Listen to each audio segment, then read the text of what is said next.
आप सभी का आपके अपने YouTube चैनल पर बहुत बहुत स्वागत है।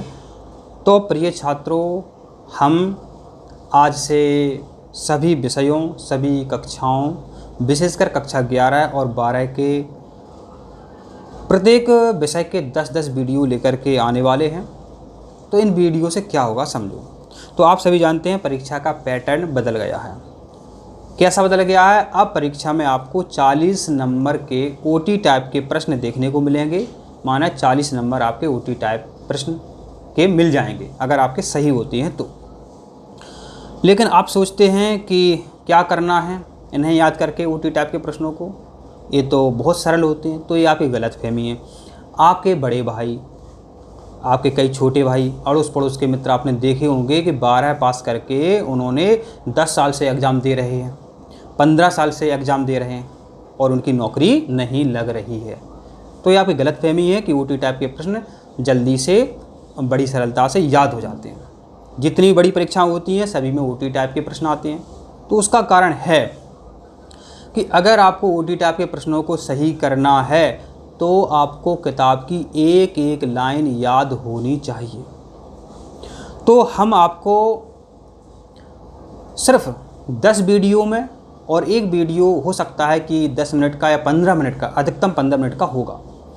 तो सिर्फ इन्हीं वीडियो से परीक्षा में आपको 50 अंक मिल जाएंगे। इसका प्रमाण आप इस तरह से देख सकते हैं कि पुरानी जो भी परीक्षा हुई है, चाहे त्रैमासिक हो, आगे आने वाली आपकी अर्धवार्षिक है, छमाही है, या पुरानी कोई भी पेपर हो, आप उन्हें उठा करके देख लो। ऐसे कि ये हम इस वीडियो में आपको कक्षा 11 विषय इतिहास मंगोल साम्राज्य के बारे में बताने जा रहे हैं। तो इसके जितने भी प्रश्न आप देखेंगे परीक्षा में वो इसी वीडियो से आपको तुरंत दिख जाएंगे। कुछ भी नहीं करना आपको। आप जैसे ही वीडियो चालू करेंगे आपको पूरे उत्तर आपके सामने होंगे। अब हम करेंगे क्या? तो देखो, किताबों में सब लिखा होगा, आप सभी जानते हैं। याद कराना और सुनना एक अलग बात है। आप जब हमारी आवाज़ सुनते हैं तो सुनने से बहुत याद होता है, देखने से भी बहुत याद होता है। जब आप उत्तर हल करने बैठेंगे तो आपको हमारी आवाज़ तक ध्यान आएगी कि इसका उत्तर ये था। जैसे कि हम थोड़ा सा पहले ही देख लेते हैं कि जो मंगोल साम्राज्य था उसकी जो बड़ी सेना थी, आप सभी जानते हैं जो आर्मी होती हैं उनके 10 आदमी, 20 आदमी, 100 आदमी, इसके हिसाब से इकाइयाँ होती हैं। तो जो बड़ी इकाई थी मंगोल साम्राज्य की, उसका नाम तुमन था। और आप सभी जानते हैं चंगेज खां का बचपन का नाम भी तैमूजिन था। तैमूजिन, तुमन, ठीक। इसी तरह मंगोल साम्राज्य जब बन गया, विस्तृत क्षेत्र में फैल गया, तो एक कानून की भी आवश्यकता हुई, एक संहिता की भी आवश्यकता हुई। तो उस संहिता का नाम था यास। और आप सभी जानते हैं चंगेज खां के पिता का नाम एसुजेई था। एसुजेई माने यास। तो संहिता का नाम आप याद कर सकते हैं, यास, कभी नहीं भूलेंगे। पिता का नाम क्या था? एसुजेई। अब हम आपसे पूछें कि बताओ मंगोल साम्राज्य की संहिता का नाम क्या था, आप तुरंत कह दोगे यास। हमने कहा कि ये बताओ बड़ी सेना इकाई को उस समय क्या कहते थे? तो तुमन कहते थे। तुमन आपने कैसे बताया? क्योंकि चंगेज खां का बचपन का नाम भी तैमूजिन था। तैमूजिन से मिलता जुलता तुमन होता है, ठीक है। तो चलो हम विस्तार से इस वीडियो को समझते हैं। तो देखो, 7 महाद्वीप हैं, आप सभी जानते हैं। आप क्रम से याद कर लो। सबसे बड़ा महाद्वीप आपका एशिया है। एशिया के बाद अफ्रीका आता है, उत्तरी अमेरिका आता है, दक्षिणी अमेरिका आता है, अंटार्कटिका आता है, फिर यूरोप आता है और फिर ऑस्ट्रेलिया आता है, ठीक है। तो इसका जो मंगोल साम्राज्य था कहाँ तक फैला था? एशिया तक और यूरोप तक। एशिया और यूरोप तक। तो आपको बताएं, तैमूजिन था जो इसका बड़ा पुत्र था। बड़ा पुत्र का पुत्र इसका कौन कहलाएगा? तैमूजिन का, माने चंगेज खां का कहलाएगा पोता। तो तैमूजिन का पोता था बाटू। बाटू ने रूस, पोलैंड, हंगरी, वियना, इन देशों पर अधिकार कर लिया था। तो पुनः आप एक बार फिर सुन सकते हैं, चंगेज खां का जो पोता था बाटू, तो बाटू ने पोलैंड, रूस व हंगरी पर अधिकार कर लिया था। एवं वियना जो उस समय देश था उसके सीमा तक ही पहुंच गया था उस समय। वियना के बाहर इसने पड़ाव डाल दिया था। तो ये बाटू भी तैमूजिन की तरह बहुत महत्वाकांक्षी था। तो एशिया में एक मध्य एशिया क्षेत्र था, माने एशिया बहुत बड़ा महाद्वीप है, तो जो मध्य का क्षेत्र है वो मध्य एशिया कहलाया। मध्य एशिया में स्टेपी नाम का एक क्षेत्र था। स्टेपी क्षेत्र में कियात कबीला रहता था। स्टेपी क्षेत्र में कियात कबीला रहता था। कियात कबीले में एसुजेई नाम का एक व्यक्ति भी था। कियात कबीले में एसुजेई नाम का एक व्यक्ति था। एसुजेई की शादी ओलिन इके से हुई। एसुजेई की शादी ओलुन इके से हुई और इन्होंने 1162 में एक पुत्र को जन्म दिया, उसका नाम था तैमूजिन। एसुजेई और ओलिन इके का पुत्र का नाम था तैमूजिन, जिसका जन्म कब हुआ था? 1162 में। इसकी मृत्यु कब हुई थी? 1227 में। ध्यान रखें, 1162 में जन्म हुआ और 1227 में मृत्यु हुई। और ध्यान रखें, तो तैमूजिन था, इसने 1213 में चीनी दीवार, जो चीन की महान दीवार कहलाती है, उस पर इसने आक्रमण किया। तो तैमूजिन उस समय अच्छा लड़का था। फिर ये महान दुर्दांत आक्रमणकारी बना, भयानक आक्रमणकारी बना। आप जब गूगल पर, यूट्यूब पर तैमूजिन चंगेज खान लिखेंगे तो ये भयानक आक्रमणकारी था। तो ये उस समय एक अच्छा लड़का था, ये इतना खतरनाक, इतना भयानक कैसे बना? तो आपने फिल्मों में देखा होगा कि कोई छोटा बच्चा होता है, उसके सामने उसके पिता को मार दिया जाता है, उसकी माता को मार दिया जाता है, उसके भाइयों को मार दिया जाता है, तो बड़ा होकर के वो बड़ा अपराधी बनता है। फिल्मों में आपने देखा होगा। उसी तरह इसका जो पुत्र था, एसुजेई का पुत्र था तैमूजिन, तो तैमूजिन की शादी भी हो गई थी। तो शादी हो गई थी इसकी, तो इसकी जो पत्नी थी उसका अपहरण कर लिया गया। उसके पिताजी एसुजेई को भी मार दिया गया। सोचो, तैमूजिन के सामने उसके पिता को मार दिया गया, एसुजेई को मार दिया गया, और उसकी पत्नी का, तैमूजिन की जो पत्नी थी, उस पत्नी का भी अपहरण कर लिया गया। अपहरण के बाद तैमूजिन ने अपनी पत्नी को खूब खोजा, ढूंढने का प्रयास किया।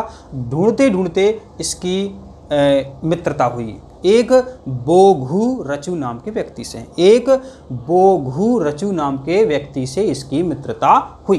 तो उन्होंने तैमूजिन की बहुत मदद की। पर तैमूजिन ने कहा अपने कियात कबीला के लोगों से, इस तरह से तो देखो हम पर आक्रमण होते रहेंगे, आज हमारा पिता मरा है, कल तुम्हारे पिता मरेंगे। तो फिर कियात कबीला के लोग इकट्ठा होना शुरू हो गए। फिर उन्होंने आसपास के छोटे जो राज्य क्षेत्र थे उनको अधिकार में ले लिया और मंगोल या यावर साम्राज्य बना लिया। तो यहाँ पर आपने देखा तैमूजिन का जन्म हुआ था 1162 में, मृत्यु 1227 में, और 1213 में इसने चीन की दीवार पर आक्रमण किया। तो ये मंगोल साम्राज्य था, जब कभी बैठकें होती थी तो इसकी परिषद का नाम था, मंगोल साम्राज्य की परिषद का नाम था किरिलताई। मंगोल साम्राज्य की परिषद का नाम था किरिलताई। और तैमूजिन का पोता का नाम था बाटू। क्या नाम था? बाटू। और तैमूजिन का जो बाटू था, बाटू किसका पुत्र था? तो तैमूजिन के सबसे बड़े पुत्र का बेटा था बाटू। ठीक है। और बाटू ने क्या किया था, ये भी परीक्षा में पूछ सकते हैं। तो चंगेज खां का पोता बाटू था, जिसने पोलैंड, रूस व हंगरी पर विजय प्राप्त की थी और वियना के बाहर पड़ाव डाल दिया था।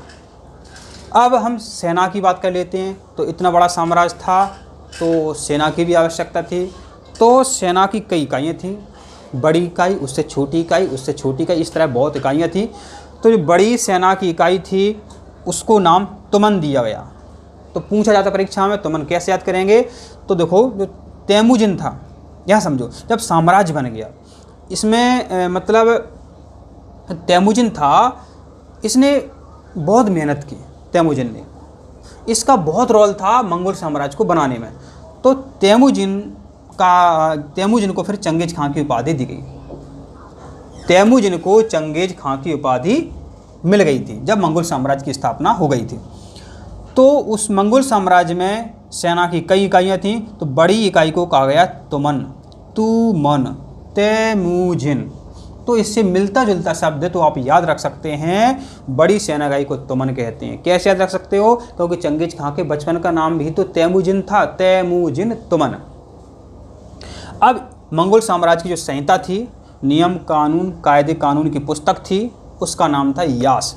कैसे याद रखोगे? तैमूजिन के पिता का नाम येसुजेई था, येसु, तो यहाँ से तो यास, तो संहिता का नाम था यास। बहुत बड़ा साम्राज्य था, बहुत विस्तृत क्षेत्र में था। तो सूचना कैसे पहुँचे एक क्षेत्र से दूसरे क्षेत्र तक?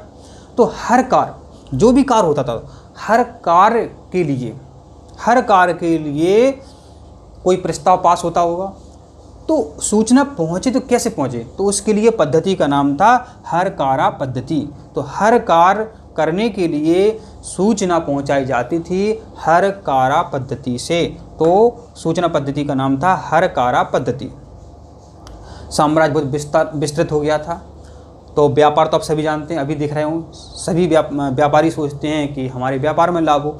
तो उस समय भी व्यापारी सोचते होंगे कि हमारा भी लाभ हो। अब रास्ते में डाकू लूट लें, कुछ कर लें, तो क्या करें? तो मंगोल साम्राज्य में व्यापारियों से एक अतिरिक्त कर लिया जाने लगा, उसका नाम था बाज। मंगोल साम्राज्य में व्यापारियों से एक अतिरिक्त कर लिया जाने लगा जिसका नाम था बाज। तो मंगोल साम्राज्य के जो राजा थे, चंगेज खां थे, उनके और जो वंशज थे, तो वहाँ पर कहा गया कि व्यापारियों से कोई हाथ भी नहीं लगाएगा। लेकिन व्यापारियों को उन्होंने सुरक्षा किसके बदले थी? उन्होंने उनसे अतिरिक्त रुपए लिए, तो कर लिया। तो व्यापारियों, पूछा जाता परीक्षा में कि मंगोल साम्राज्य में व्यापारियों से लिया जाने वाला कर का नाम था बाज। तो बाज नाम का कर उनसे लिया जाता था। ठीक है। तो जो मंगोल साम्राज्य था, सरदारों की जो परिषद लगती थी, सरदारों की जो सभा लगती थी, तो सरदारों की सभा लगती थी, तो उस सभा को क्या कहते थे? किरीलदाई। जी आपको याद रखना है। पूछा था परीक्षा में, मंगोल सरदारों की सभा को या मंगोल सरदारों की परिषद को क्या कहते थे? किरीलताई कहते थे। तो ये आपने देखा, ये बहुत इंपॉर्टेंट जानकारी थी। जब आप परीक्षा में बैठेंगे तो आपको इनसे ही प्रश्न वहाँ पर देखने को मिलेंगे। तो और इम्पोर्टेंट प्रश्न है, उनको भी हम आपको अभी बताते हैं। जैसे कि पहले आप इसे देख लीजिए,